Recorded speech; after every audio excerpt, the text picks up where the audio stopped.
Raphael, we've seen long lines at early voting sites.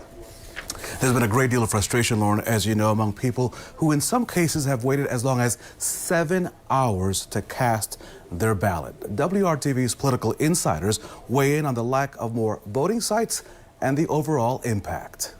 What does that say about the status of voting and the interest in voting that the Marion County Clerk expanding the voting hours at the city-county building? It's exciting to see that people are waiting in line, but the bad part about that is that for every person that's in that line, there's going to be people who see that line and don't go out and vote. The Republicans statewide and at the county level in Indiana have done everything they can to make it hard for you to vote.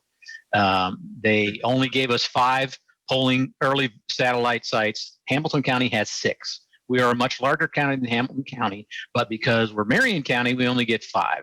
The state of Indiana could have and should have done what they did in the primary, which was allow no-fault absentee. We don't have no-fault absentee, and it's because the governor refused to stand up to Donald Trump. And it's one of the most outrageous things this governor has done. It should have been no-fault absentee like it was in the primary. We have more COVID infections in the state of Indiana than we did when he made the decision to make it no-fault absentee.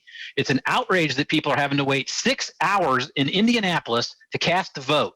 It makes me mad. There was one plan that was presented to the election board, and it was approved unanimously, as is required by law, for the largest number of early voting sites in Marion County since we started doing early voting. This in addition to all of the ability to do mail voting, and in addition to moving to vote centers where you can vote at any one of 188 locations for 12 hours on election day. The one benefit about this whole process and the lines is it's going to educate voters as to how these decisions are made. And I think it's going to get them very engaged in this process at a much earlier state and become much more active as to these decisions that are being made at your county level. Our Political Insiders, thank you so much. And our Democracy 2020 coverage continues right now on WRTV.com.